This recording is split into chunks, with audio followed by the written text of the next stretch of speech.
mo fẹ́ ká kíyèsí fídíò yìí. Good afternoon. Ọ̀pọ̀lọpọ̀ àwọn obìnrin náà ti jíṣẹ́ fún pé wọ́n lọ́kọ̀ọ̀run. I thought you were a young lady. I never knew you were an old woman. I'm a young lady. Ṣé kò dẹ̀ kí n ṣe ọkọ̀ọ̀run ló yọ wọ́n lẹ́nu? Ohun tó Can't ń you see her ṣẹlẹ̀ ní face? fídíò yìí ò ju wípé Have you not seen her face? arákùnrin yẹn rí obìnrin yẹn. I'm sorry. I'm so sorry for stopping you. Ẹni arẹwà ni jẹ́ kí n I bá liked sọ you earlier. ẹni tí mo lè I actually thought you were a young lady. I never knew obìnrin yẹn you were náà an old òun náà woman. sì ríra rẹ̀ gẹ́gẹ́ bí arẹwà obìnrin. Ọ̀pọ̀lọpọ̀ ló máa ń múra, wọ́n á wo mirror, wọ́n á make up.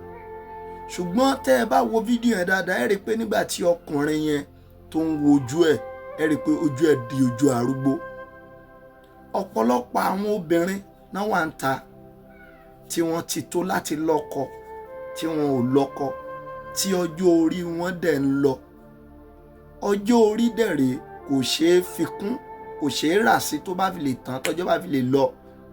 N tó bá yẹ kéèyàn ṣe ní àsìkò tó yẹ kéèyàn ṣe, téèyàn bá ti ṣe ní àkókò yẹn, in fact ẹ̀gàn ló máa padà já sí.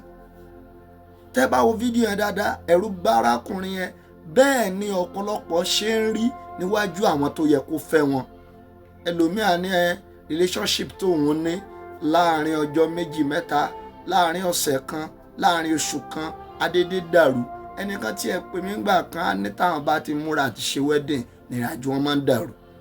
Mo gbà á ládùúrà fún gbogbo ẹni tó bá fídíò yìí pàdé. Àgọ́ ìkórìíra, àgọ́ òkùnkùn tí wọ́n gbé wọ̀ ẹ́ tó máa ń mú kí àwọn tó yẹ kó súnmọ́ ẹ jìnnà sí ẹ. Bó o bá rí àmì ṣe, Ọlọ́run kó bọ́ àgọ́ yẹn kó lára rẹ̀. Bí irú nǹkan báyìí bá ń ṣẹlẹ̀, kò sí irú ẹgbẹ́, iṣẹ́ ẹgbẹ́, ọkọ̀ọ̀run tó lè ṣe fún èèyàn, ojú kan náà ni. Èèyàn á kọ́ máa repeat ní kíláàsì kan ni. Ó lè ṣẹlẹ̀ sọ́kùnrin, àwọn tó yẹ kó ràn yẹn lọ́wọ́, tán bá ti promise èèyàn, wọ́n á dédé máa reject kọ́ èèyàn, wọ́n á block èèyàn, wọ́n à ní gbé mọ́. Èèyàn á rí bí ẹ̀gbin níwájú wọn. Ẹ wo bí ojú obìnrin yẹn ṣe rí níwájú ẹni tí ó fẹ́ fẹ́. Bí Olúwa ti ń bẹ tí ẹ̀mí rẹ̀ ń bẹ, gbogbo èèyàn tó wo fídíò yìí, ogun ayé ò ní borí yín. Pè mí sórí nọ́mbà yìí kó jẹ́ kájọ gbàdúrà. Má rora ẹpin, kò sí nǹkan tí ò ní solution. Ìjọ tí Ọlọ́run ti dá ìṣòro, ìjọ yẹn náà lọ́lọ́run ti dá solution pẹ̀lú ẹ̀. Ó tí ì bá solution pàdé ni ogun yẹn ṣe fi ń repeat ara ẹ̀ nínú ayé ẹ̀.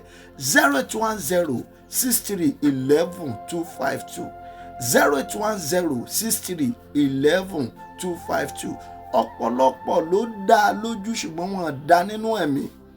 Wọ́n á dá, wọ́n á múra, wọ́n á make up, wọ́n fine, wọ́n níwájú, wọ́n lẹ́yìn. Ṣùgbọ́n tán bá dé iwájú àwọn tó yẹ kí wọ́n súnmọ́ wọn, wọ́n á dàbí ìgbọ̀nsẹ̀, wọ́n á dàbí nǹkan téèyàn ò gbọdọ̀ rí. Bí Olúwa ti ń bẹ tí ẹ̀mí rẹ̀ ń bẹ, ayé ò ní tún ẹ dá o. Olórin kan kọrin, ó ní gbogbo àdàbà tí ò lè fò, ayé ló tún wọn dá. Ayé máa ń tún yàn dá.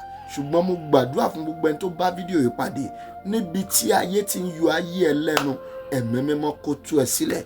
Pè mí sórí nọ́mbà yẹn kó jẹ́ àjọ gbàdúrà. Nọ́mbà yẹn ni mo ti pè fún ẹ lẹ́ẹ̀kan 0810 63 11 252. Tẹ́mi bá ti gbàdúrà fún ẹ, a máa mọ ibi tí ìṣòro ti wá, a dẹ̀ máa mọ tá a máa ṣe lé lórí, yóò dára fún ẹ. Orúkọ mi ni Apostle Prophet Oyetola Maládéwúrà. Jọ̀ọ́ bá mi share program. Shalom.